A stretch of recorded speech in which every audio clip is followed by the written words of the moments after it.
Saudações rubro-negras, isso aqui é Flabeno. Fala comigo, galera.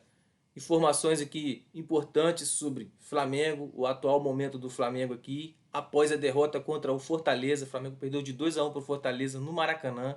Flamengo que vinha com uma sequência de 4 vitórias no Maracanã e na hora de cumprir a última obrigação de vencer, perdeu para o Fortaleza em casa com 63 mil pessoas no Maracanã, né? Um pouco mais de 63 mil pessoas. Um desempenho pífio, patético, horroroso. E assim, a torcida está bem chateada com parte do elenco, né? Com o próprio técnico. E soube dividir isso muito bem, que a culpa deste mau desempenho, deste momento do Flamengo, é 50% Paulo Souza e 50% dos jogadores. O Paulo Souza não consegue arrumar esse time, não consegue ganhar esse vestiário, fazer com que os jogadores comprem a sua ideia e muitas das vezes os jogadores sabotam determinadas derrotas do Flamengo. Sabotam por quê? Erros individuais. Não é de hoje que o Ilharão tem erros individuais, acaba entregando a paçoca, igual o Andrés Pereira acabou entregando na Libertadores. E o Ilharão, durante a semana, deu uma declaração que, assim, resumindo para vocês, ele estava um pouco desmotivado, ele gostava do elenco, do Flamengo, mas não da forma que estava jogando. Então, assim, depois de 3 dias o cara vai e me entrega a paçoca, né? Acaba entregando uma jogada displicente ali e não corre nem atrás da bola. Não vai nem lá segurar a camisa do cara, segurar o cabelo do cara para fazer uma falta, tomar um cartão vermelho para que não haja o momento do gol ali. Então, assim, não fez esforço nenhum. Isso já tem sido típico do Ilharão, que eu já vejo que está se encerrando o ciclo dele no Flamengo. É, Poderíamos agradecer ele pelo serviço prestado, o tempo que ele ficou no Flamengo, por ter jogado bem em 2019, nos ajudado com a Libertadores. Quando o Ilharão veio para o Flamengo, ele veio no momento que era ele na volância ali junto com o Márcio Araújo. E ele, sim, do fato, na época era um dos caras razoáveis ali, porque o elenco era bem fraco e ele conseguiu sobressair e está até hoje aí nesse elenco.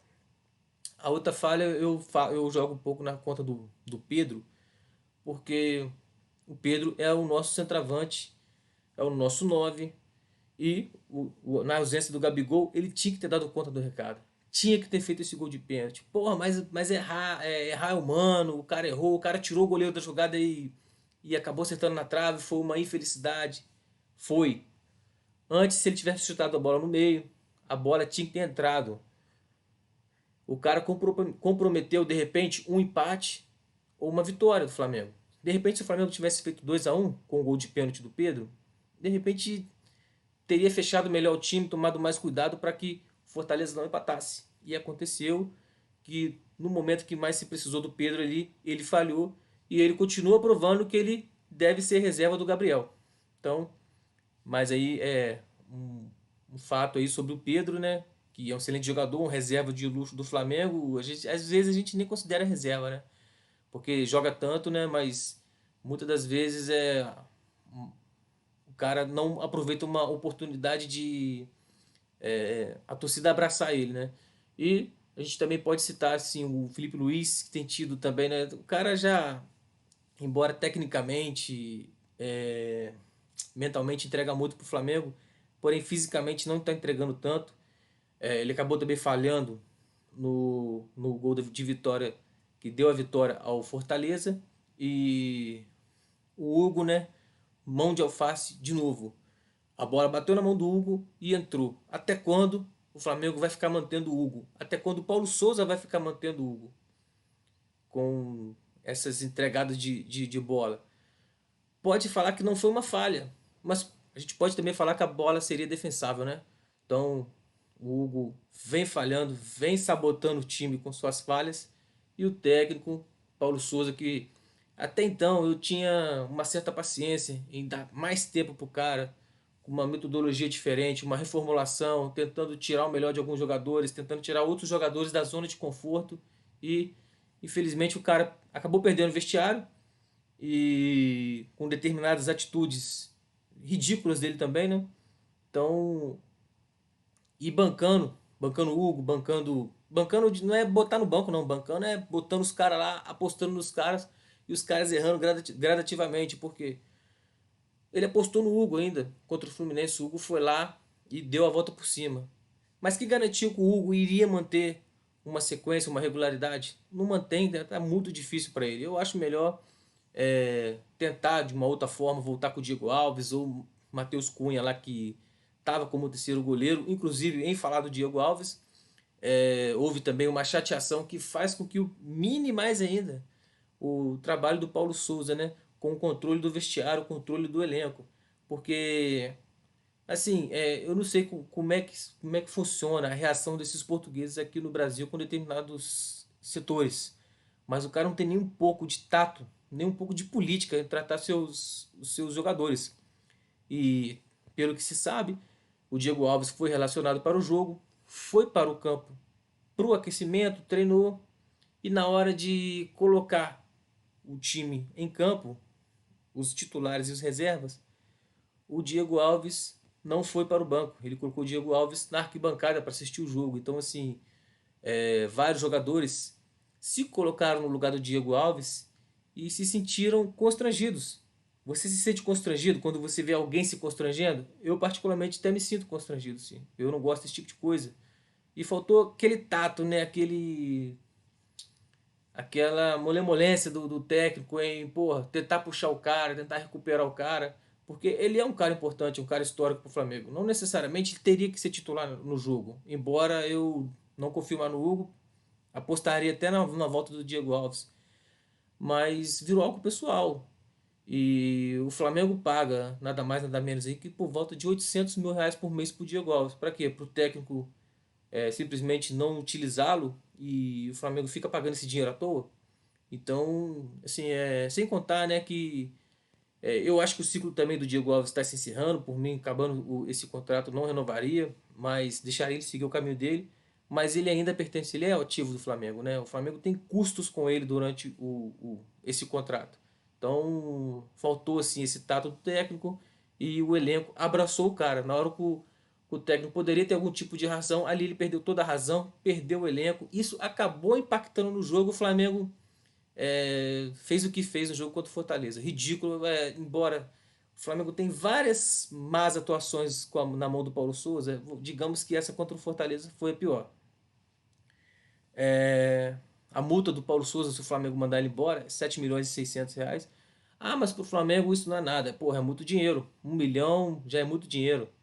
Embora o Flamengo tenha uma lucratividade excelente, consegue ter uma folha salarial altíssima, consegue pagar em dia.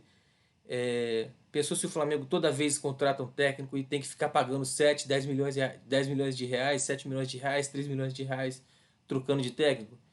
Compromete tudo que o time veio construindo desde as vacas magras, né? Então, assim, tem que ter sim uma educação financeira, um discernimento e mais profissionalismo nessa diretoria na hora de se escolher um técnico que seja assim um perfil do Flamengo, que é o perfil. O Flamengo sempre foi um time de posse de bola, um time que propõe o jogo. E eu acredito que com o Paulo Souza eu não queria que isso acontecesse. Foi perdendo um pouco essa essência, né? Se ele permanecesse no Flamengo, a gente ia acabar virando um time reativo. Então, eu acho que o tempo do Paulo Souza já deu. Infelizmente, aqui no Brasil é diferente da Europa. 6 meses de trabalho, quase nada de evolução.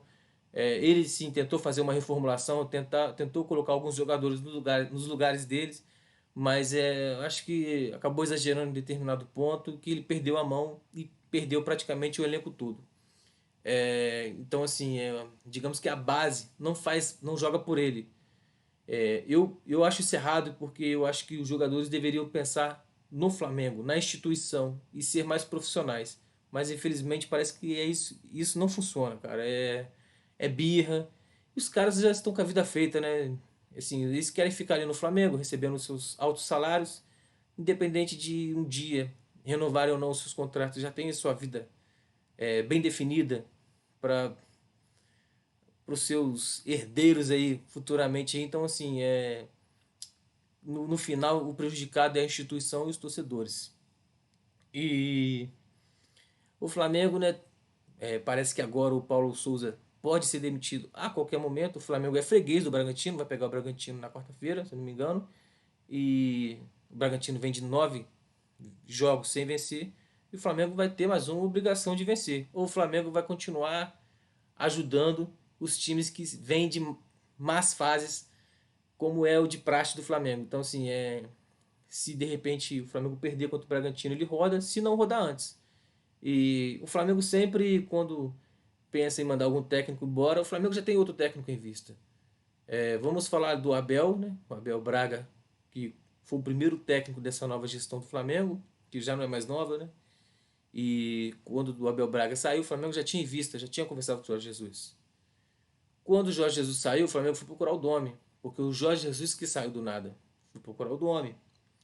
E quando o Flamengo queria mandar o Domi embora, já tinha em vista o Rogério Ceni. Então, assim, o Flamengo procura estar preparado. O Flamengo também mandou o Rogério Ceni embora, já de olho no Renato Gaúcho, sabendo que ele estava ali no Rio, na praia. E como o Renato Gaúcho foi um final de temporada, perdeu todos os títulos, aí o Flamengo teve tempo e já tinha o Jorge Jesus em vista, né? No caso, o homem não quis voltar daquela vez lá porque estava em contrato com o Benfica. E se fala agora no nome do Cuca. Pelo que foi checado aí, o Cuca, ele mandou um áudio pro Vene Casagrande lá. O Vene Casagrande, para quem não assistiu o vídeo dele aí, só pesquisar na internet aí no YouTube, falando que está focado no projeto dele, que não recebeu nada, nenhum convite, nenhuma ligação, mas que não quer, ele não quer falar com a imprensa. E o João Guilherme comentou lá também que o Cuca deu um sinal de que seria interessante treinar o Flamengo. Eu não vejo identificação do Cuca com o Flamengo, mas dane-se identificação. A torcida quer que o time jogue bem e ganhe. Se o Cuca vier e fazer o time jogar e ganhar bem, dane-se identificação, passa a ter identificação. Agora, o lado positivo disso é que ele também não vai dar mole para os jogadores. Quando ele foi do Palmeiras, ele não deu mole para o Felipe Melo. Quando ele foi para o Atlético Mineiro, ele não deu mole para o Hulk. Então, assim, é o que a gente espera dele aqui, né? Um, um chefe ponta firme, né? Que segura a bronca, não dá mole para jogador, porque é o que está acontecendo no Flamengo. Se você é contra algum tipo de jogador, eles montam uma panela, acaba virando bagunça. E que ele venha, cara, se tiver que vir, né? Não sei, não tem nada certo, mas se ele tiver que vir pro Flamengo, que venha com as suas visões pré-estabelecidas em determinados jogadores, que ele vai aproveitar ou não e mandar vender ou negociar outros. Mas que, pô, fizesse uma avaliação bem crítica de cada jogador que pode sim agregar ou não pro Flamengo no restante da temporada, caso o Flamengo contrate o Cuca. Não dá para saber. Mas é o que se está falando aí nas mídias aí e a gente está acompanhando, beleza? Galera, obrigado aí. Se inscreva no canal aí, ajude o canal a crescer. Vamos que vamos. Isso aqui é Flamengo. Tamo junto. Abração.